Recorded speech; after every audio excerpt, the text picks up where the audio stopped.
What's up, guys? Welcome back to my YouTube channel. Cassie here, and today I'm with Julio, the awesome realtor in Orange County, and today we're going to be talking about how to keep it real. Hi, I'm Cassie. 2 years ago, I decided to leave my small Pennsylvania farm town behind and move to one of the richest cities in the U.S., Orange County, California. Since then, I've obtained my real estate license and am now selling luxury homes while running a full-time video production company. Financial freedom has always been something that was important to me, so I've decided to share my life with you, teaching you the mindset and skills you need to have health, wealth, and happiness. Forget the 9 to 5 and come along with me on my journey to success to make millions.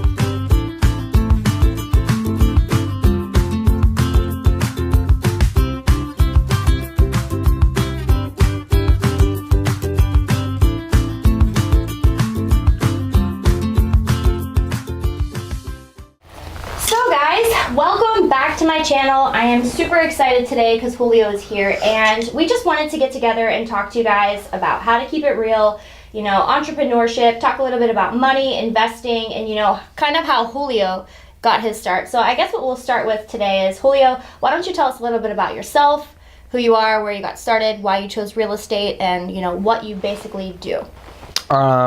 So the name is Julio Arana. And I've been selling real estate for about 3.5 years, going on to 4 years. And how did I get started? I would say I hated sales when I was younger. I thought it was kind of cheesy. However, I always had my way with teachers, professors, and parents, girlfriends. You know, therapists always said that I had a charming smile when I talked, and I kind of got away with stuff in the way I phrased it, and was able to connect with people, was able to influence people, and in a favorable outcome for myself at the time, right? So when I really realized that I wanted to hustle in a more intelligently way, I was going to school, Cal State Fullerton, repping the Titans, Fullerton in Orange County, and I was working a lot. I was working as a server, doing many things. I've probably had about 50 jobs. I'm 30 years old. I probably had about 50 jobs, anywhere from working front desk at 24-hour fitness, Starbucks, running a coffee shop, selling stereos. I could definitely see you running a coffee shop. I've done it. Definitely get the vibe. I've done it all. I've like everything. Like I think back in the day, I think even sold timeshares to some extent. But I really switched it when I was in college, and what I would do was I graduated in 2009, which is probably the worst time to graduate school ever, right? Yeah, I graduated in 2009 as well. Yeah. Did you? Yeah. Good. High school. Oh, high school. Yeah. I graduated college 2000. So I realized that I had a little bit of a hustle drive when I found out that I didn't really want to pay $150 for a textbook. Right. You know, you get 5 classes, that puts you down about $800 a pop.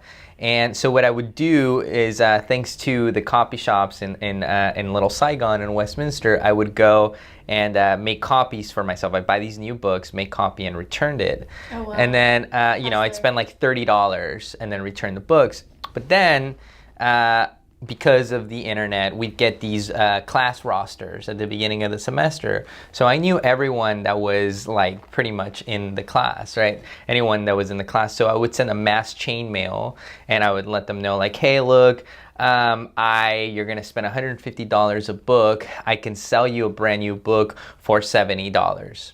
So then I'd get these orders, right? And all the money beforehand to do it. I'd spend about $30 making a book. Wow. Right, and then I double my investment. So I'd just spend $30 and then sell them for $70. So I'd come the first day of classes with like boxes of books and stuff like that. So you know, that's when I realized I could hustle. one of my high school teachers told me that I should have been a used car salesman, and it was like a backhanded insult, you know, like now that in retrospect I think about it, I'm like, he was like insulting me, but he was also praising me. And I worked at a bar when I was in college, and the guy that hired me liked me so much, but he fired me as well because I was a shitty bar back. Like, I was just shitty, like, it sucked. But he also said, you have to get into sales. You'd be an excellent salesman. Really? Excellent salesman. Wow. So, graduated school, and I started working and running a little hummus shop with my buddy Fred, who is now also in real estate, but he's like 20 years older than me. Wow. What we used to do, I was really good at growing the business accounts. I would cold call delis, and basically cold call delis, and just like, hey, we have this product, and cold call delis and ask them if they want some cold cut sandwiches. Cold cut sandwiches, cheeses. Oh my God. And I would just bring them. I would talk to the deli managers, like, hey, I got this product, and I would just like, you want it? And then they'd be like, this is really good. The product would sell itself. It was basically just like showing up and telling them who you were. I would get introduced to the buyers, and then we started growing, the business. Around this time when I graduated school, I also started working for ADP, and I got like introduced to like crazy real cold calling. Like, agents now have it easy. We have Mojo, we have all this crazy technology that kind of does it by itself. I can map out an area, and like, it's easy. Like, before, you'd get one of those fucking like green sheets. Remember those green sheets, line by line Excel spreadsheets, and with a ruler you had to highlight and then call it. I mean, I didn't have to experience that, but I know what you're talking about. I think it's crazy. So that was probably my first like real ass kicking experience in the cold calling world. Like, man, this is tough, especially on the phone, because I'm more of a face-to-face type of person, and I can really, but it was a good learning experience. However, I knew that I wasn't going to be working in corporate. Look, I'm wearing a leather jacket and I have a beard, and that was such a cookie cutter environment. No offense to ADP, they're like, I'm actually selling a house right now. I listed a property and we're in escrow, all cash offer, and the guy works for ADP currently. Wow. But it was a very conservative environment. I don't mean it politically. I just mean like old school, like you shave every day. You have a little. You go to your job. You have your little cubicle. Yeah, your little cubicle. Little bam on the photo frame on the desk. And it was an outside sales job, so you're out in the field all the time. But still, it's like you dress the same every day. So I knew that wasn't for me. But I still wasn't really ready to leave the corporate world. So around that time, I started working. I was working with Fred. I really loved that job. Like, we'd have so much fun on the weekends and sell a bunch of hummus and work the farmers markets, and it was just really fun. We'd pop beers open on Saturday morning and sell a ton of hummus and spreads and cheese. And so I got a job working at Verizon Wireless, doing sales, and I was killing it. Like, number 1, 2 rep all the time, and we were in a very competitive district. Yeah. So around that time that I was doing that, what I was doing is I had a base salary, and I had all these commissions that were coming in. So I was saving them. I was saving all my commission checks, and a guy I knew at the time had this brilliant idea, but he didn't have much money, and he was a really good mechanic, and so he was like buying and flipping classic cars at the time. So I don't know shit about cars. I know about music, but I know a good business opportunity when I see one. So I approached him. I'm like, hey, you need some funding. How about we expand this business? So simultaneously, while I was killing it at Verizon Wireless, I was also funding the classic car project. Oh, wow. So we were rehabbing a lot of, at first it was kind of broad, and then we narrowed it down to 2 cars, Lincoln Continentals and Mustangs, and we were going all over the place to pick these up. I've had some crazy stories, like, where like I showed up to like a shop in Compton, and I thought I was gonna get shot. No pun intended to Compton. I live in Santa Ana, so like, but it's like, and you'd carry cash all the time, 20, 25K, 30K in your pocket buying cars. We'd go, I mean, that gig was fun because it took me all over. I bought a a 1962 Lincoln Continental from one of the council members for Glendale. We sold cars to, I sold cars to Japan, China, Italy, Australia, Mexico, all over the place. And that's when I really realized the power of the internet, because 95% of our sales were done on eBay. Right. And it was crazy to me. And we're talking about 6 years ago. So, we'd put this car together and then we'd put it online for an auction, and then we'd win, somebody would win the car, and seriously, like, I'd get a $30,000 wire, $50,000 wire in my bank account, and people would never see the car. So for me, that shit was crazy. But we relied on feedback a lot, and we had really good feedback. My eBay account had really, really good feedback.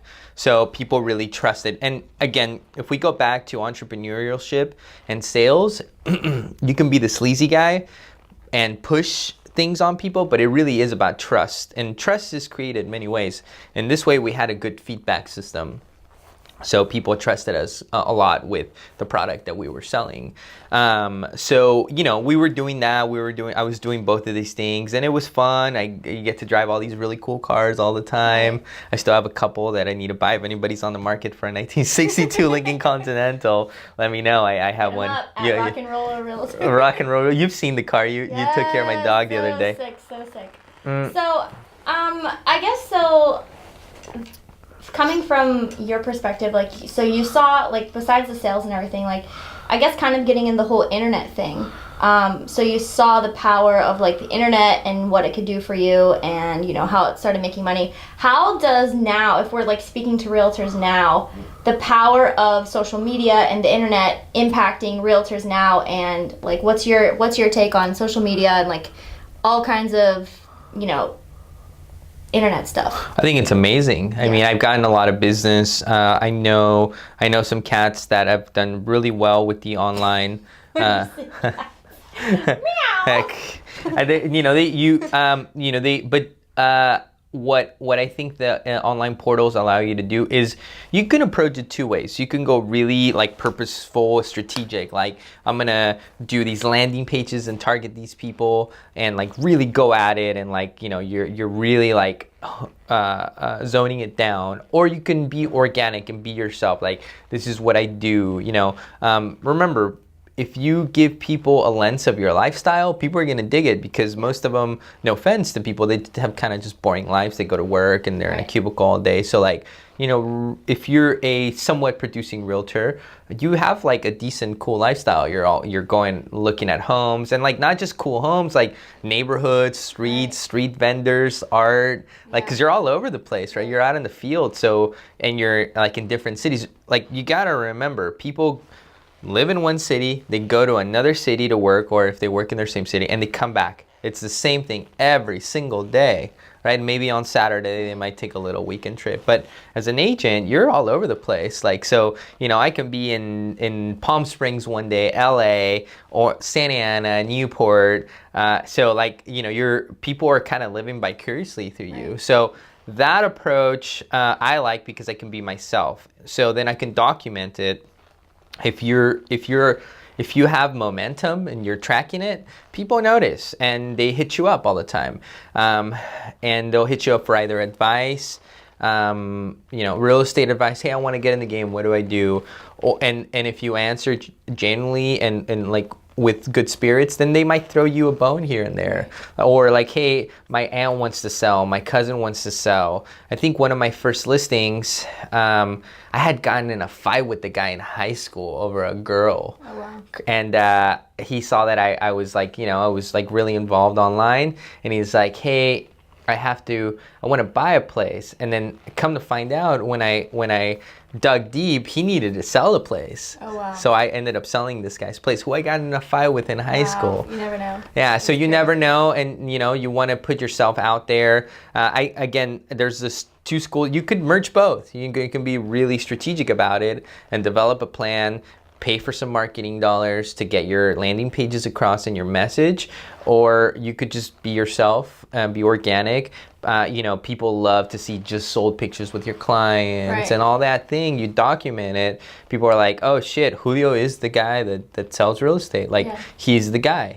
People will know that. I think that's like a problem too with like local realtors that I've met, and maybe it's just because a lot of them that I've met are older, and maybe like our generation is. I think that our generation in the real estate industry doesn't really appreciate the power of social media and the power of Facebook and the power of Instagram, because like half of the people that I meet are just like not doing what they could be doing, and I think that's also what holds a lot of people back, and what is kind of holding realtors back from making even more money than they could, because they're not taking advantage of Instagram. Like, I see you on Instagram all the time, doing stories, posting stuff, like same with me. I post all kinds of content because I want people to know that like you can make the money's there, you just have to go and get it. And you don't even know, like, for example, I had somebody message me to ask me advice about real estate and to sell her mom was thinking about selling, and her mom lives the whole way in Panama. Wow. So I'm like, yeah, let me help you. But I mean, like, that's just crazy. So for example, that's just something that can happen to you guys, like random things. Like, people message me every day, but you never know. You can find somebody through a hashtag. For example, like hashtag OC real estate. You click that hashtag, you're gonna see tons of real estate. Yeah. You're gonna find the realtors. You're gonna see like who's doing what, and then that's kind of what helps you stay on top of your game and kind of set you apart from everybody else. Yeah. Like, what do you think sets you apart right now from everyone else? Like, what are you doing that people should be doing but they're not? I'm just myself. Like, I'm just myself. I play drums, man. He's a musician. You guys should come and check him out. Yeah. We play a lot. I mean, the being an entrepreneur is, you get to kind of dictate your time, and there's schools of thought for everything. There's some people that are very regimented. They're like on the phone at 8 a.m. and 8 to 10, and they have this crazy schedule. But I mean, I don't really. Like, I'm an artist at heart, so I find what's my forte is I make connections with people really easily and really good, make incredible first impressions. So I try to put myself in front of people and get into those appointments and really find out what you're good at. If I could be I'm just myself, I'm genuinely myself. I do things that I like, and I'm involved in things that I like. And so then, how do you find balance? I guess that's what we're getting at, is when, for me, for example, I'm probably guilty of finding balance. I mean, I think right now the mindset that I have is I'm like, work, never really take time off. I don't really go out. That's the problem. I would like to go out more and enjoy my life. Yeah.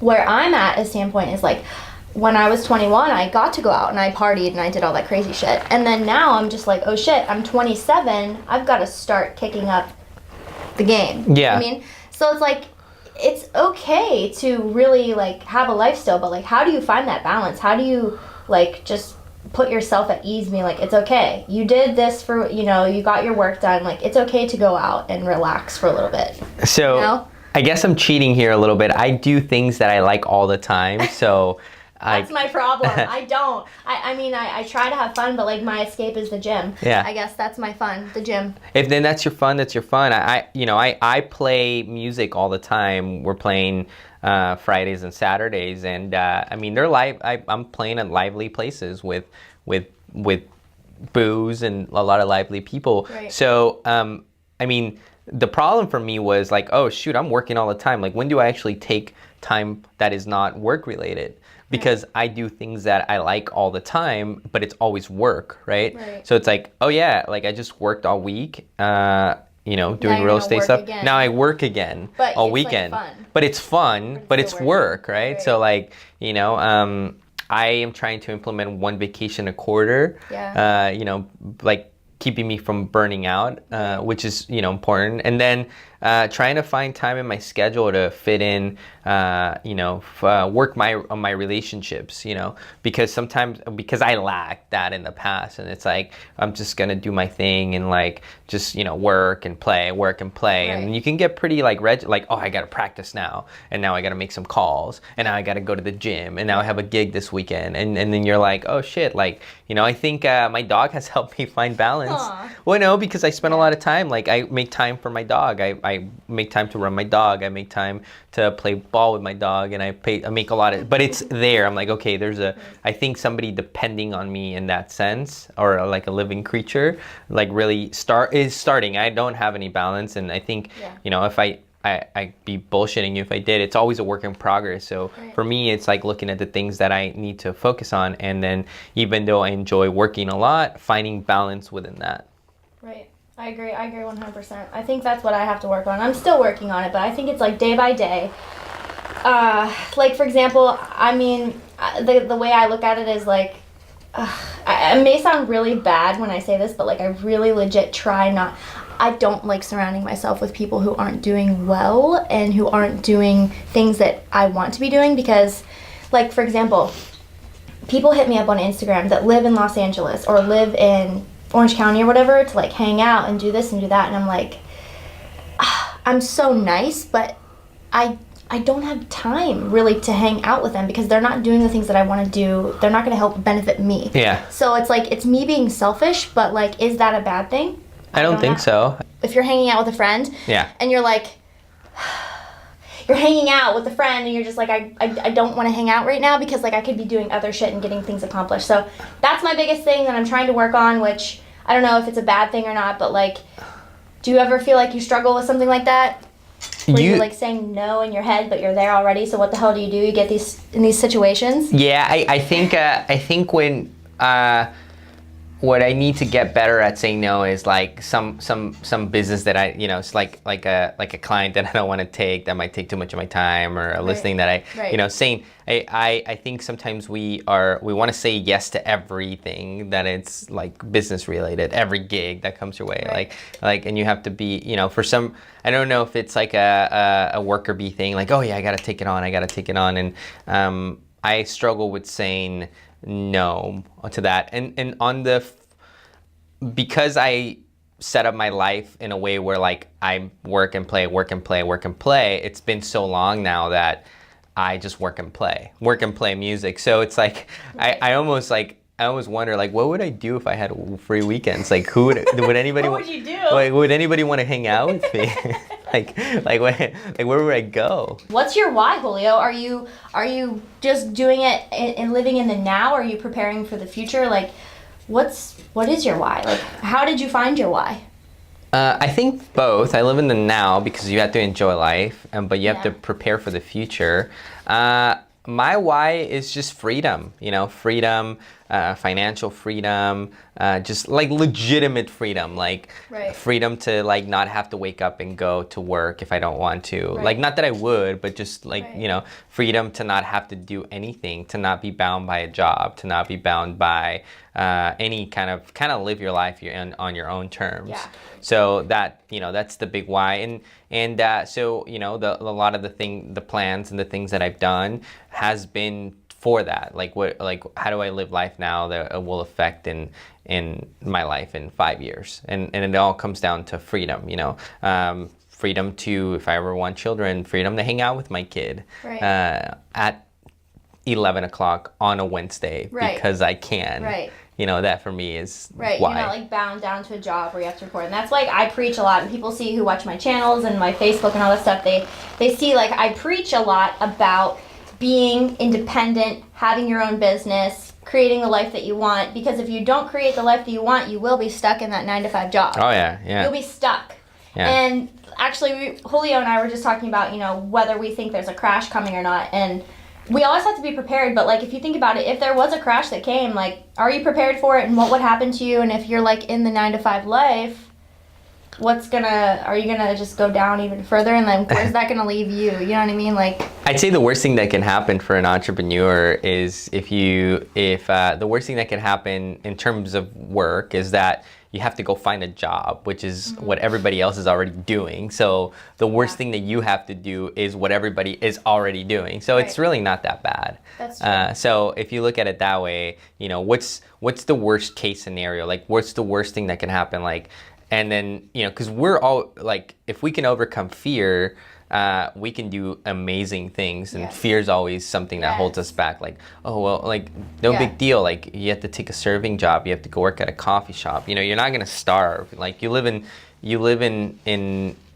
one of the wealthiest nations that has ever existed. You know, like, you have a place to sleep, like, hopefully, and, you know, have some food and some hygiene stuff, and you're cool. Like, you're not, you know, I think about. if you have like a lot of gratitude, if you just show gratitude and you're grateful for things, like every morning I have a routine where I wake up, you know, I do my thing. I have like my list of things I'm grateful for, the things I want to accomplish, my affirmations, you know, everything. I think if you have more of like a set, like you have your goals set, you have your mind right, I think no matter what happens, like you said, like the worst scenario is you get a job, like still everything will be okay, you know, no matter what. Yeah, I mean, if you have health, that's the most important thing, right? Because, you know, if you don't have health, you don't have wealth, and if you don't have wealth, you don't have happiness. Yeah. So yeah, gratitude is important. I think starting out your day or throwing the gratitude somewhat in the day, it puts a smile on your face automatically. You're like, oh shit, like I'm grateful. Like, I own my own business. I'm making money. Yeah, this is great. I'm helping people, and I think like some of us, like especially people who maybe follow me, they think like, oh, this girl, she's just all about the money, whatever. I've gotten some negative comments too. It's not really about the money. It's just about the life that I want to create for myself, and like, I want to help people, because when I have money, I can help people. I can feed the homeless. I can create organizations. I can start an LLC for or nonprofit. I can start whatever I want. When you have financial freedom, that gives you the freedom to help others. Sure, and that's what my ultimate goal is. You know, I want to have a luxury car and luxury house, all this luxury, but at the end of the day, I want to help people. That's the most important thing. So if I had a choice of buying like a brand new Maserati or like helping feed the hungry, I'd choose feed the hungry, you know? I want to help them out.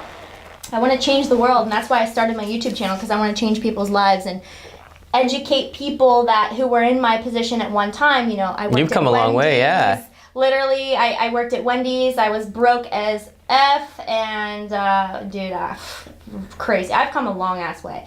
So now that I'm here in this position, in this mindset, in this life, in this body, I want to tell people who were me back then, who are in that struggling lifestyle, who are stuck, who are feeling stuck, I want to help them change their lives. Yeah. And you came from, I mean, like, it's not easy. I've met a lot of people out here, especially playing, that come from the Midwest, and, you know, getting adjusted to California lifestyle is crazy. It's expensive, especially if you don't have, like, you know, the family support, like, you know, so, like, the fact that you've been able to make it happen, and you know, if you can make it happen here, you can make it happen anywhere. Like, that's the thing. Like, this is the land of opportunity, but it's also tough. Oh, yeah. So if you can make it happen here, you're set. You can go anywhere and just make it happen. I was like super scared though. It's crazy. Like when I first moved here, I was more scared about I guess not scared. I was more ashamed. I was ashamed that I had to work at a gym when I first moved here. That was like almost 2 years ago. So I worked at a gym for literally 3 months, and I said, you know what? Fuck it. I'm gonna stick to my gut. I'm over it. Like, I just can't work for somebody. That's the problem. I just can't. So I went on a whim, and I started cold calling agents because I knew I wanted to film houses, you know, step away from weddings and start filming houses. And then I saw all the money that these agents are making selling houses. I was like, are you kidding me? This is insane. I want to do this. So that's why I got my real estate license. And then now I'm able to actually film my own properties too, which is pretty cool. And do all this cool stuff, you know. She's my photographer. That's who I hired. Yeah, I film like all his property listings. So it's great. We always do some cool stuff, especially when you jump in the pool. And shower. That was a classic one. That was classic.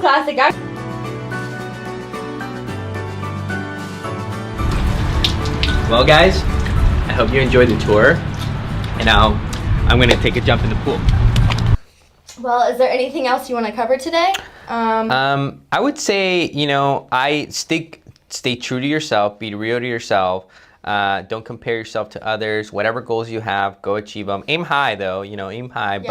but stick to yourself and like, you know, get off the IG for a while and focus on your goals and, you know, stop trying to, you know, look up to people, but like, I'd say work on your own goals instead of like trying to like, oh, I wish I was like that guy or I wish I was like that gal. Stop saying I wish. Get up off your ass and do. Yeah. So when you start, like for example, like Julio, I ask him for advice all the time because I'm a new agent, you know, and I'm like, hey, do you think this is good? You know, find people who are successful so then you can learn from them. Yeah. Don't find people who are just people guys. That's why it brings me back to like the whole friend thing, like having random ass friends.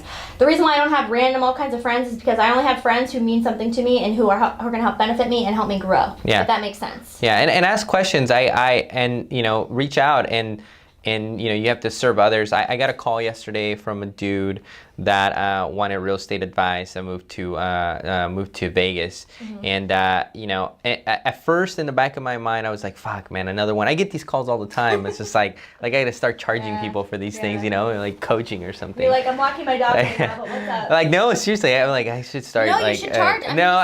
So I mean, I feel like I had to do a lot of the research myself when I started, and there's a couple people that did help me out and when I had questions, but a lot of it was just like, let me Google this, let me call, let me trial and error. So somebody's calling me. It's flattering, but it's also like, oh shit, I got a bunch of stuff to do. Right. However, without an agenda, I'm like, I'm gonna help this guy out and I'm gonna answer his questions. Now, trust me, when somebody asks for advice, I'm like, hey, before we get on a call, like think about like questions, like specific questions that you want to ask me so I can help you with. Because if we're going to have like a random chat, it's just going to be kind of a waste of time for both of us. So really think about it, like really think about the questions. So I was coming from a place of contribution, and the guy's like, you know what? I have to like I might have to sell my condo in Tustin. I had no idea the guy owned property.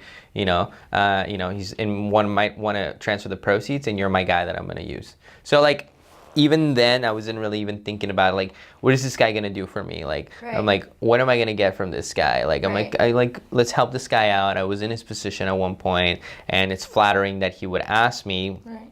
You know, he's reached out. Usually when people reach out, I'll have them hunt a little. Like, you know, like they ask for my number. I'm like, dude, my number's on my Facebook page. Like, do some research. Like, Google me. You can find my number and like call me. So like, if you wanted to reach out and like you asked me for my number, I know that you haven't done your research, and that's for me. That's like a turn off. Right. So like, I'll like kind of brush it off until like you actually find my number and you find. I'm a freaking real estate agent. My number and it's plastered all over the place. I get 5 sales calls a day. I know, so. that's a problem. My phone number is linked to my Instagram account, and I guess since I have a lot of followers from all over the country, like people, it's kind of creepy in a moment, but like I do get a lot of random calls, and I'm thinking I'm actually taking my number off of Instagram, but, but there's nothing I can do. You know what I mean? Yeah, I mean that's part of the, you know, you're a public persona. I think one of the things that was at least mentally challenging for me when I got into real estate was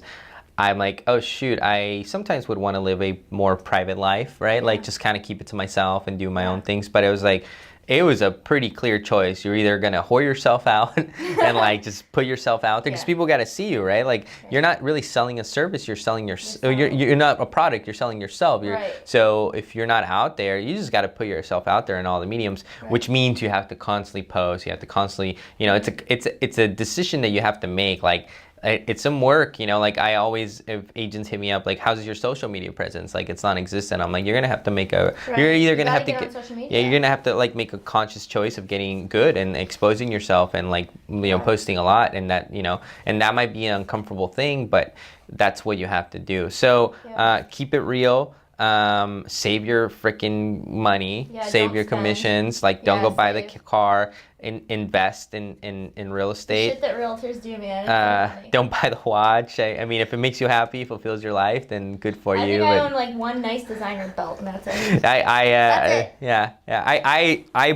This is my favorite jacket, and I found it in a garage from a home I flipped. Oh, sick. I love doing stuff like that. Like, that's me. Like, since I was brought up, like, I don't want to say poor, but I come from a small town where, you know, we don't have a lot of money. We just live and we get by. So I would never had anything designer. If I had any Louis Vuitton shit when I was younger, it was fake. It was knockoff from New York, you know, China made. Louis Vuitton with Louis an F. Vuitton. But like I've always been like a consignment shopper. So I think like my bringing up actually made me who I am, because I love Goodwill. I shop at Goodwill all the time. Love used clothes. I shop on Amazon. I'm cheap as F. Like, I'm so cheap. But I think the thing This is fake coffee. This is not even real coffee. That's how cheap she is. Just kidding. This is definitely real coffee. Just saying, it's Italian roasted. But my point is, you know, me being where I'm from is made me who I am today. So everything in your life that you're going through right now, guys, it happens for a reason. Just know that. Like, it's just a storm you're going through. Everyone goes through storms. You know what I mean? It's all gonna turn out fine, and it's gonna make you who you are. You know, breakups, the bad shit we've been through, this and that and this and that. It makes you who you are today. Exactly. It helps you like open your eyes and be like, wow, you know, this is it, man. This is life. You have one life to live. So, anything else you want to say? Just stay positive. Go out there and kill it. You live in the perfect time right now with technology is your friend. Like, there has never been an opportunity in the history of mankind to do what you can do right now. I mean, from your phone, like, I can answer emails, close deals, text. Like, it's ridiculous what we can do. So this is uncharted territory. Wrapping up, you know, just stay positive, guys. Feel free to reach out to Julio. Feel free to reach out to me, but he might charge you. So. Well, I mean, come prepared with some questions if you have them, and you know, if you generally reach out after a couple times, I will get back to you. Yes. So that about wraps it up for us today, guys. Thanks so much for tuning in. We hope you enjoyed this episode. Julio's information will be down in the comment box. If you're looking to buy or sell, be sure to contact him. Yeah, or if you have anybody that's looking to sell directly. No, we don't do the cars anymore. But I would say, you know, if you have multifamily units that you're getting ready to get rid of, and you want me to have a look at them. I am interested. I'm currently expanding the multifamily portfolio aggressively. So yeah, shoot them over to me, or you know, anybody, friend, family. Well, I'll shoot you a referral fee if we can make something happen. Heck yeah. All right, guys. Well, hope you enjoyed this episode. Once again, be sure to subscribe down below. I love you guys, and we'll see you soon. Over and out.